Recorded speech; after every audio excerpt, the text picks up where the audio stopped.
Les carnets sont ouverts, direction l'Afghanistan. Il y a 10 jours en Afghanistan, un groupe de marcheurs est arrivé dans la capitale, Kaboul, après avoir parcouru 700 km à travers le pays. 40 jours de marche avec un seul mot d'ordre, la paix. Oui, c'est un groupe qui a grossi tout au long de leur périple pour arriver à Kaboul au moment d'un cessez-le-feu entre les talibans et les forces de sécurité. C'était la fin du Ramadan, une trêve qui n'a duré que 3 jours. Mais depuis, les initiatives pour la paix se multiplient dans le pays car les Afghans n'en peuvent plus des attentats incessants. Entre janvier et mars, en 100 jours, l'ONU estime que 800 civils ont été tués. C'est 2 fois plus qu'il y a un an à la même période. Alors comment vit-on dans ces conditions ? Mélanie Nounès a rencontré des habitants de Kaboul. Voici son reportage à écouter et à regarder sur europe1.fr.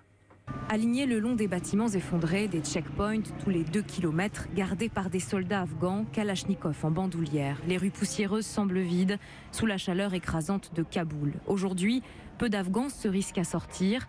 Dans l'une des rares maternités de la capitale, la plupart des lits sont vides.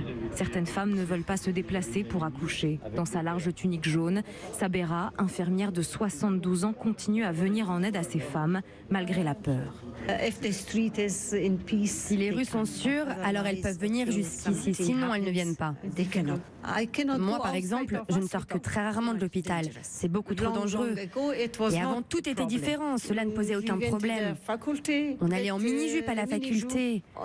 Et aujourd'hui, je dois porter un grand châle et pour moi, c'est comme une prison. Jamais je n'aurais pu imaginer ça dans ma vie. Je voudrais revoir l'Afghanistan comme il y a 40 ans, en paix, libre. Cette gentillesse entre nous est riche. Aujourd'hui, c'est trop sombre, je ne veux plus voir cela. Les gens qui se suicident dans des attaques sont très très jeunes, 16, 14 ans. Ils sont partout, ces terroristes, ils sont parmi nous. Beaucoup hésitent à fuir ce pays, comme Samir, qui voudrait rejoindre son frère à Paris. Mais les routes de l'exil sont aujourd'hui incertaines. Les djihadistes contrôlent certaines provinces et les axes principaux. Sa maison au crépi blanc est devenue son refuge, le seul endroit où ce père de famille se sent en sécurité. Dans sa cuisine sont entreposés des sacs de riz et des litres de lait. Je me méfie de tout le monde ici, j'aimerais être en sécurité. Je veux pas que mes enfants vivent comme moi dans la guerre. Ils sont juste à côté, enfermés depuis un mois, ils sortent que pour aller à l'école. J'ai acheté des jeux pour les occuper, je veux continuer à rester en vie. Vivre, c'est ça le mot important. Oui, c'est vivre important. La seule fois où mes copines viennent, c'est quand il y a un anniversaire. Je veux ces chocolats, ça fait longtemps. Oui, comment ça s'appelle ?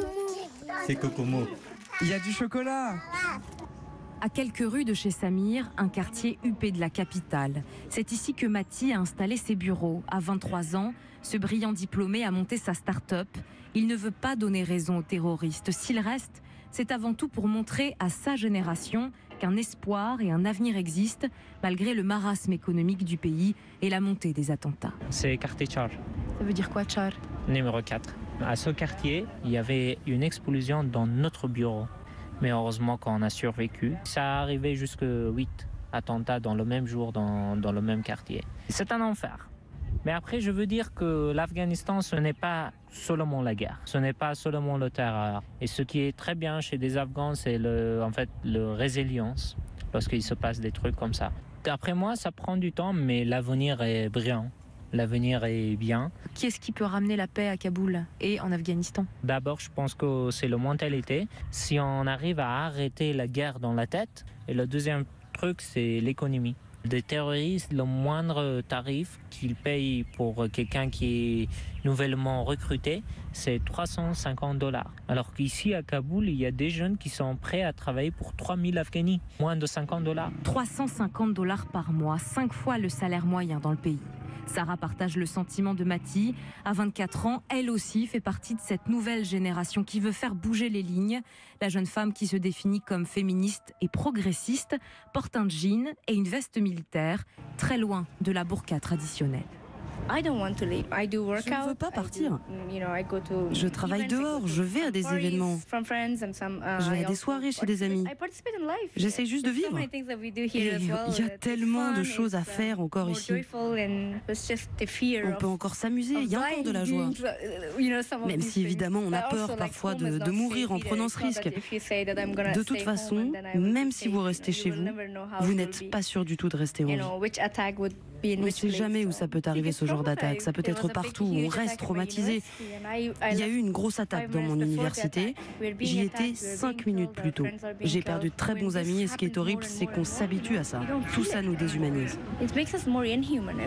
Dans une petite ruelle au mur criblé de balles, quelques garçons jouent au cricket. Aujourd'hui, même les pelouses des stades sont devenues des cibles pour les terroristes. À Kaboul, Mélanie Younes, Europe 1. Bonsoir Mélanie. Bonsoir. Vous étiez à Kaboul fin mai et vous voilà revenu évidemment. On l'a entendu, la flambée de violence qui touche des civils semble ne jamais s'arrêter.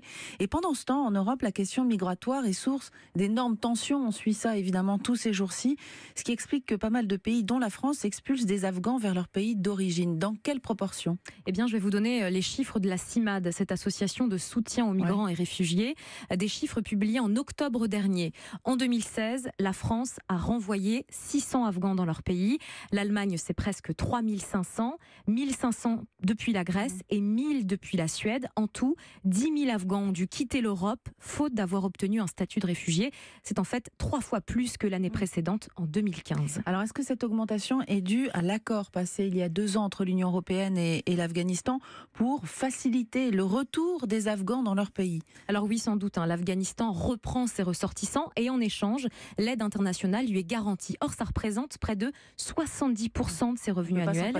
Absolument, exactement. Et donc, plusieurs pays européens considèrent qu'un certain nombre de provinces de l'Afghanistan sont sûres. Ils renvoient les migrants afghans chez eux. Et si leurs villes d'origine sont dangereuses, eh bien, on leur demande d'aller vivre ailleurs dans le pays. Par exemple, aujourd'hui, les autorités considèrent que Kaboul est un endroit sûr, malgré les attentats.